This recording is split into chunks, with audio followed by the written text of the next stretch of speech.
हरियाणा की हर अपडेट के लिए बेल आइकन दबाएं और सब्सक्राइब करें STV हरियाणा न्यूज। नमस्कार, हल्ला बोल में आपका स्वागत है। आपके साथ मैं हूं खालिद हसन। कोरोना का कहर लगातार बढ़ते जा रहा है, चाहे दिल्ली हो, उत्तर प्रदेश हो, महाराष्ट्र हो या पश्चिम बंगाल हो, हर जगह हाहाकार है। लेकिन इस बीच आज से कोरोना वैक्सीनेशन का तीसरे चरण की शुरुआत हो गई है। लेकिन कई राज्य ऐसे हैं जिन्होंने अभी से ही हाथ उठा दिया है।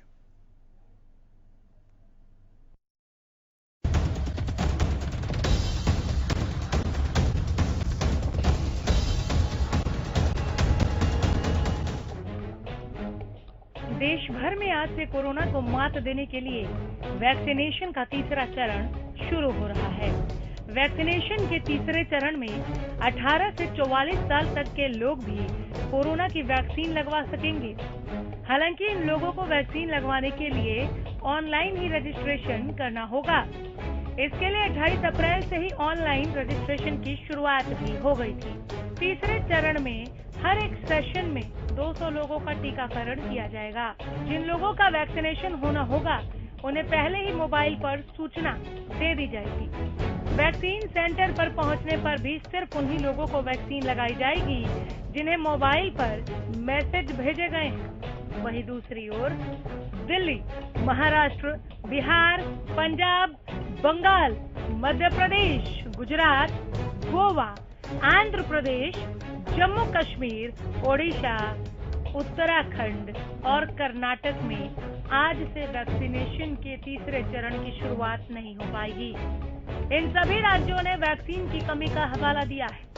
इन राज्यों में ज्यादातर ने वैक्सीन निर्माता कंपनी को ऑर्डर दे रखा है, लेकिन अभी तक उनके पास वैक्सीन नहीं पहुंचने के चलते यहां फिलहाल वैक्सीनेशन शुरू नहीं हो पा रहा।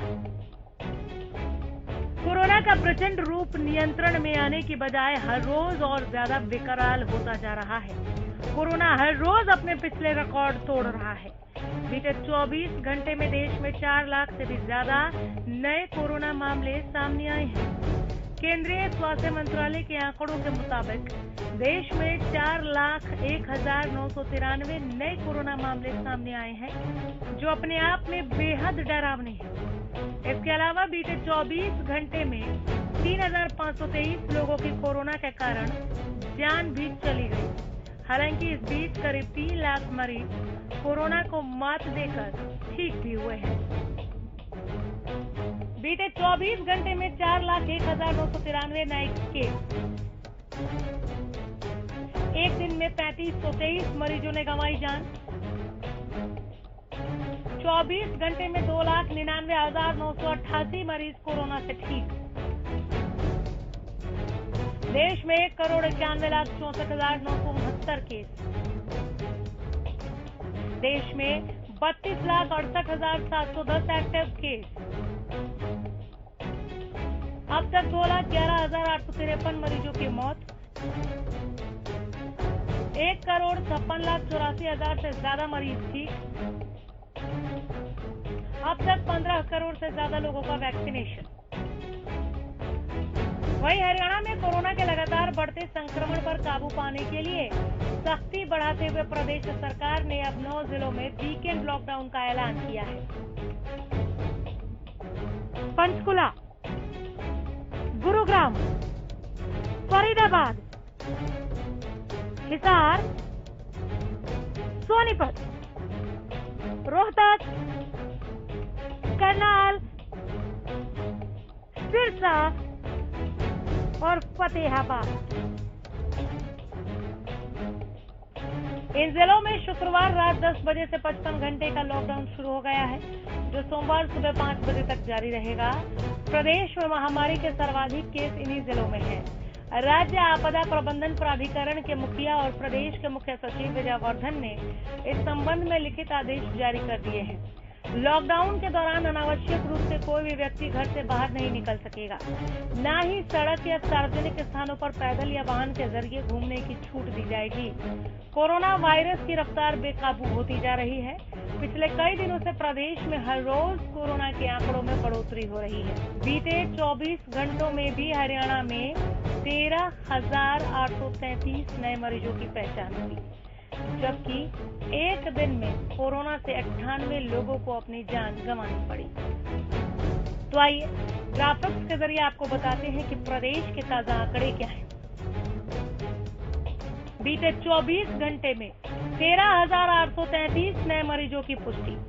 गुरुग्राम में 4,435, फरीदाबाद में 1,434 नए केस, सोनीपत में 912, करनाल में 883 नए केस, हिसार में 860, सिरसा में 563 नए मामले, पानीपत में 526, जींद में 489 नए मामले, महेंद्रगढ़ में 472, यमुनानगर में 463 नए केस, अंबाला में 415, रोहतक में 377 नए केस, पंचकुला में 324, फतेहाबाद में 320 नए केस, कुरुक्षेत्र में 287, रेवाड़ी में 259 नए मामले, भिवानी में 246, झज्जर में 221 नए मामले। एक दिन में कोरोना से 98 लोगों ने तोड़ा दम। प्रदेश में अब तक 4,216 मरीजों की मौत। प्रदेश में कुल मरीज 4,87,978। एक्टिव मरीजों की संख्या पहुंची 97,000 के पार। एक दिन में 9,348 मरीजों ने कोरोना को दी मात। अब तक 3,86,000 से ज्यादा मरीज ठीक। भारत में अभी सिर्फ 2 वैक्सीन का इस्तेमाल किया जा रहा है, सीरम इंस्टीट्यूट ऑफ इंडिया की कोविशील्ड और भारत बायोटेक की कोवैक्सीन। ऐसे में यही कंपनियां सभी राज्यों को वैक्सीन दे रही हैं और रूस की स्पुतनिक को भी मंजूरी मिल गई है। आज उसके भारत पहुंचने के आसार भी हैं, लेकिन वो राज्यों को कब तक मिलेगी और लोगों को कब तक लगेगी ये साफ नहीं है। Bureau report, Haryana news. और बड़ी खबर इस वक्त की नारनौल से, अस्पताल में ऑक्सीजन बेड की कमी। अस्पताल ने गेट के बाहर चस्पा किया नोटिस।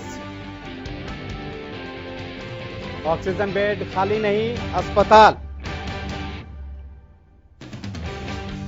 नए मरीज भर्ती नहीं कर सकते, क्षमा प्रार्थी हैं। ये बात अस्पताल ने नोटिस के जरिए चस्पा किया है। महेंद्रगढ़ को जरूरत से 3 गुना कम मिल रही है ऑक्सीजन। प्रशासन एवं स्वास्थ्य अधिकारियों को दी गई इसकी जानकारी। जिले में लगातार गहरा रहा है ऑक्सीजन का संकट। नारनौल में ऑक्सीजन बेड की कमी है, इस बात की जानकारी खुद अस्पताल ने गेट के बाहर नोटिस चस्पा करके दिया है। लगातार कोरोना मरीजों की संख्या बढ़ रही है और इसी को लेकर बेड की भी कमी देखने को मिल रही है। ऑक्सीजन बेड खाली नहीं, ये बात अस्पताल ने कही है। नए मरीज भर्ती नहीं कर सकते, क्षमा प्रार्थी हैं। अस्पताल की तरफ से ये बात कही गई है और इसको लेकर एक नोटिस भी चिपकाया गया है। महेंद्रगढ़ को जरूरत से 3 गुना कम ऑक्सीजन मिल रहा है। प्रशासन एवं स्वास्थ्य अधिकारियों को इसकी जानकारी दे दी गई है। जिले में लगातार गहरा रहा है ऑक्सीजन का संकट। तो नारनौल से बड़ी खबर, जहां अस्पताल में ऑक्सीजन बेड की कमी है, इस बात की जानकारी खुद अस्पताल ने गेट के बाहर नोटिस चस्पा करके दिया है। ऑक्सीजन बेड खाली नहीं है, अस्पताल की तरफ से यह बात कही गई है। साथ ही नए मरीज भर्ती नहीं कर सकते, क्षमा प्रार्थी हैं, ये बात भी अस्पताल ने कही है। तो महेंद्रगढ़ को जरूरत से 3 गुना कम ऑक्सीजन मिल रही है और यही कारण है कि ऑक्सीजन बेड की कमी देखने को मिल रही है। हालांकि प्रशासन एवं स्वास्थ्य अधिकारियों को इसकी जानकारी दे दी गई है। जिले में लगातार ऑक्सीजन का संकट गहरा रहा है और इसी के तहत नारनौल में अस्पताल में ऑक्सीजन बेड की कमी है। अस्पताल ने एक नोटिस चस्पा किया है गेट के बाहर, जिसमें लिखा गया है कि बेड खाली नहीं है, ऑक्सीजन बेड खाली नहीं है। इसके अलावा ये भी उसमें नोटिस में लिखा गया है कि नए मरीज भर्ती नहीं कर सकते, क्षमा प्रार्थी हैं। महेंद्रगढ़ को जरूरत से 3 गुना कम मिल रही है ऑक्सीजन। प्रशासन एवं स्वास्थ्य अधिकारियों को इसकी जानकारी दे दी गई है। और अंबाला से भी इस वक्त की बड़ी खबर, स्वास्थ्य मंत्री अनिल विज ने आईएमए के साथ की वीडियो कॉन्फ्रेंसिंग। अस्पतालों में स्टाफ मुहैया करवाने की अपील की है आईएमए से। आईएमए प्रदेश अध्यक्ष ने तुरंत लिया संज्ञान। अस्पतालों में सेवाएं देने को तैयार हुआ आईएमए। तो अंबाला से बड़ी खबर, स्वास्थ्य मंत्री अनिल विज ने आईएमए के साथ वीडियो कॉन्फ्रेंसिंग की है। लगातार प्रदेश में कोरोना के आंकड़े बढ़ रहे हैं। उन्होंने अस्पतालों में स्टाफ मुहैया कराने की आईएमए से अपील की है। आईएमए प्रदेश अध्यक्ष ने तुरंत संज्ञान भी लिया है और अस्पतालों में सेवाएं देने को आईएमए तैयार हो गया है। बड़ी खबर अंबाला से, स्वास्थ्य मंत्री अनिल विज ने आईएमए के साथ वीडियो कॉन्फ्रेंसिंग के जरिए मीटिंग की है। अस्पतालों में स्टाफ मुहैया कराने की अपील की उन्होंने। आईएमए प्रदेश अध्यक्ष ने इस अपील का संज्ञान भी लिया है और अब अस्पतालों में सेवाएं देने को तैयार हुआ आईएमए। बड़ी खबर अंबाला से, जहां स्वास्थ्य मंत्री अनिल विज ने आईएमए के साथ की वीडियो कॉन्फ्रेंस।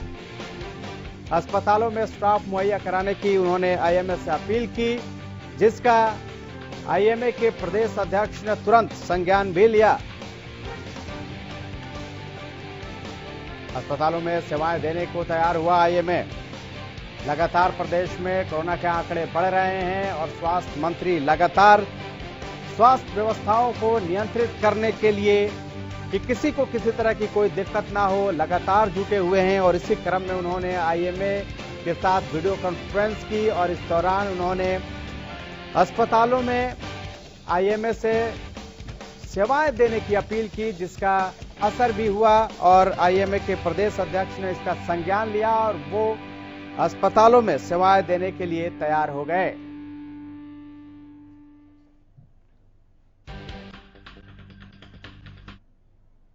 अब हल्ला बोल की शुरुआत करते हैं। लगातार हम आपको ये बता रहे हैं कि किस तरह से कोरोना का कहर देश में बढ़ता जा रहा है। ना ही देश में बल्कि प्रदेश में भी लगातार आंकड़े बढ़ रहे हैं और यही वजह है कि अब परेशानी बढ़ने लगी है। कई जगहों से बेड्स की कमी की खबर आ रही है, ऑक्सीजन की किल्लत की कमी की खबर आ रही है, लेकिन प्रदेश सरकार लगातार ये कोशिश कर रही है कि किसी प्रकार से किसी को दिक्कत ना हो, प्रदेशवासियों को कोई दिक्कत ना आए। हालांकि अगर देश की बात करें तो यहां पहली बार 4 लाख के पार कोरोना के आंकड़े पहुंच गए हैं।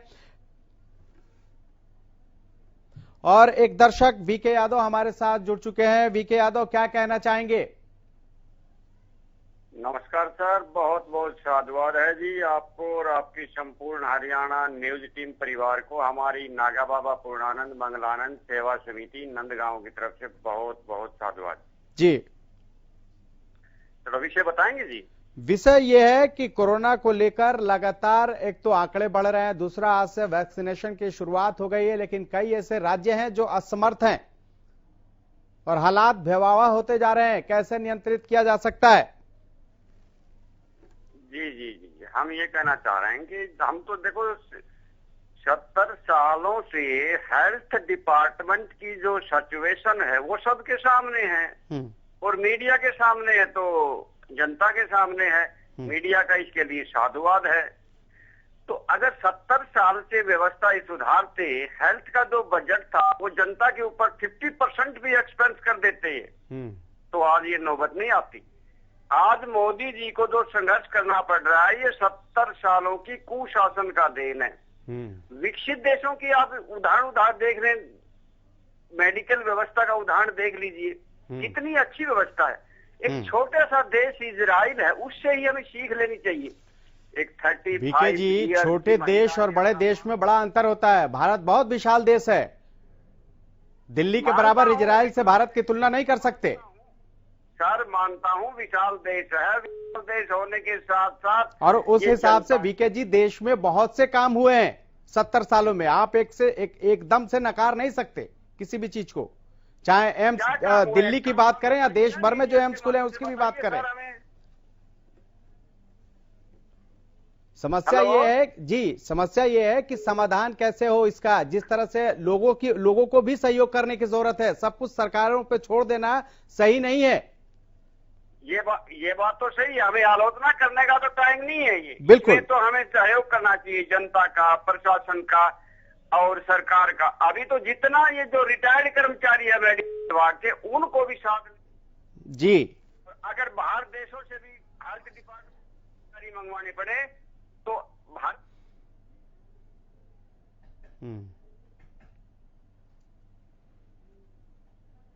चलिए बीके जी, आप हमारे साथ जुड़े, इसके लिए आपका बहुत बहुत शुक्रिया। तो लगातार कोरोना के मामले बढ़ रहे हैं, देश और प्रदेश में भी हर दिन भयावह स्थिति होती है। खास करके देश की बात करें तो आज 4 लाख के पार नए मरीज पहुंच गए और इसी तरह से देश भर में मरने वालों का जो आंकड़ा है वो 3523 तक पहुंच गया। हालांकि कल से थोड़ा कम जरूर है, लेकिन ये आंकड़े बहुत कम नहीं है, क्योंकि लगातार जिस तरह से देश में मौतें हो रही हैं वो चिंता का विषय है। इस दौरान कोरोना ने कई नामी हस्तियों को भी अपना शिकार बना लिया है अब तक।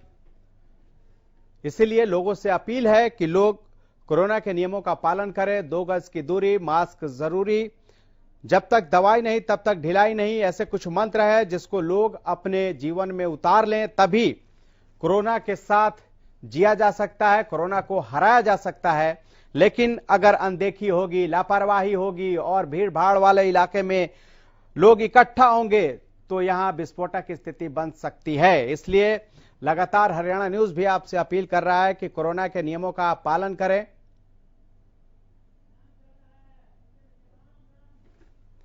और एक दर्शक राम हमारे साथ जुड़ चुके हैं। राम, क्या कहना चाहेंगे? खालिद जी नमस्कार। नमस्कार सर। सर जी, विचार तो होते हैं, कुछ मन में बड़े दुख भी होते हैं रखने के लिए, और जनता को जागरूक करने का भी मन कर रहा है।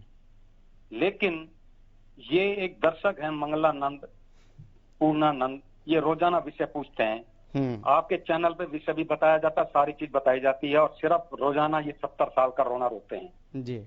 मैं पूछना चाहता हूँ, ये अभी आपने कही तो कह रहे हैं निंदा करने के, रोजाना निंदा करते हैं, फिर कहते हैं निंदा करने का समय नहीं है। ऐसे लोगों ने गिरगट की तरह रंग बदल के भारत माँ को बर्बाद किया है।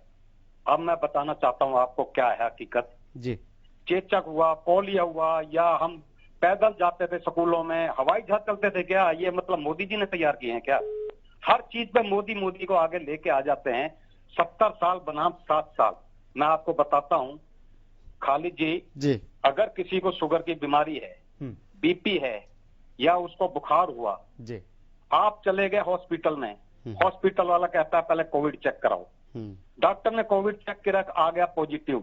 पॉजिटिव होते ही आपने माँ बाप से, बच्चों से, बेटे से, पत्नी से दूर करके एकांत में लिटा दिया। जब आपने बच्चों से दूर कर दिया तो वो डॉक्टर कैसे छुएगा? फिर उसके बाद उसका दूसरे दिन चेक करेंगे, उसका लेवल कम आ गया ऑक्सीजन, फिर कहते हैं दवाई लेके आओ, ऑक्सीजन लेके आओ, दवाई यहाँ पे नहीं, ऑक्सीजन यहाँ पे नहीं। जो बीमारी थी शुगर की और की, वो तो दवाई मिली नहीं, ना मरता भी उसको पेशेंट को मारा जा रहा है। इन चीजों पर ध्यान दे नहीं रहे।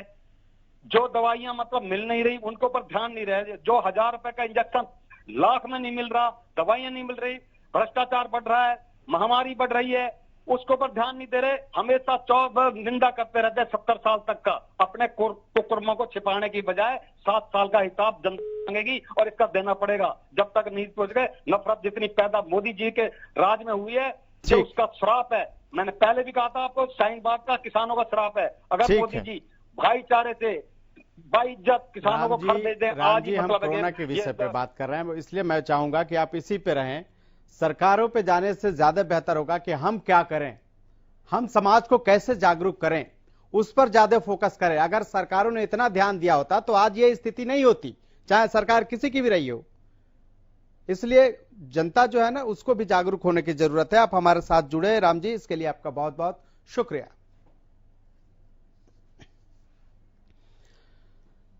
तो भारत में कोरोना की दूसरी लहर ने तबाही मचा दी है। दिल्ली हो या महाराष्ट्र या फिर उत्तर प्रदेश या पश्चिम बंगाल, जहां अभी हाल ही में चुनाव संपन्न हुए हैं, वहां भी लगातार स्थिति जो है वो विस्फोटक होते जा रहे हैं।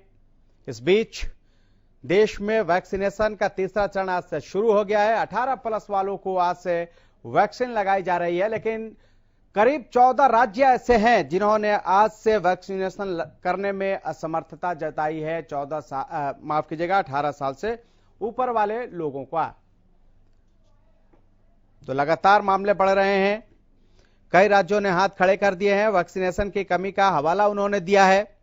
कोरोना से देश में लगातार स्थिति विस्फोटक होती जा रही है। पहली बार नए केस जो हैं वो 4 लाख के पार पहुंच गए हैं और इसी दौरान पिछले 24 घंटे में 3,523 यानी 3,523 लोगों की कोरोना से मौत हो गई है।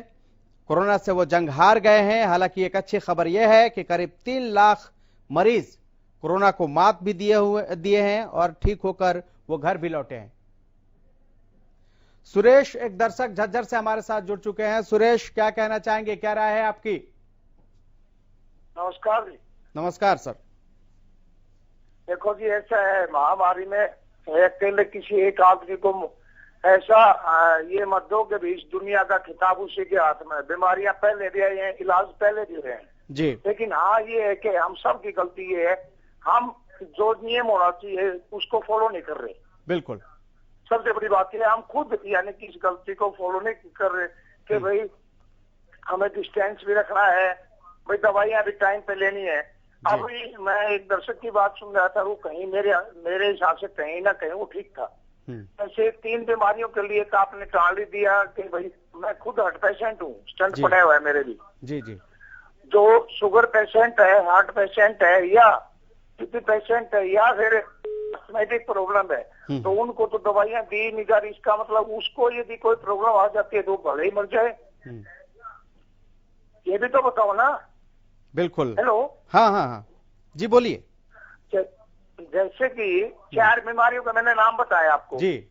भाई कोरोना प्रभावित वो लोग भी तो अभी 4 बीमारियों का मैं नाम बता रहा हूँ, उनको डायग्नोज किया ही नहीं जा रहा, तो वो क्या नहीं मर सकते? या फिर उनको परिवार से अलग कर देते हैं, फिर तो वो तो मर के वैसे भी मरेंगे।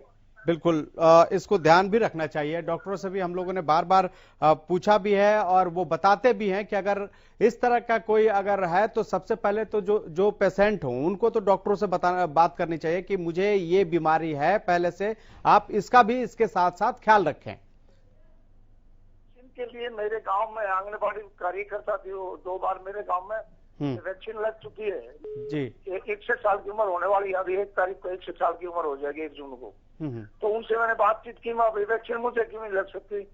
अब उन्होंने बताया कि आपको तो मास्टर लग इसलिए नहीं सकते, 3 बीमारियों वाले तो बंदे अलग कर रखे हैं, इनको वैक्सीन हम नहीं दे सकते। अभी जरूरत पड़े तो आप मेडिकल जा सकते हैं।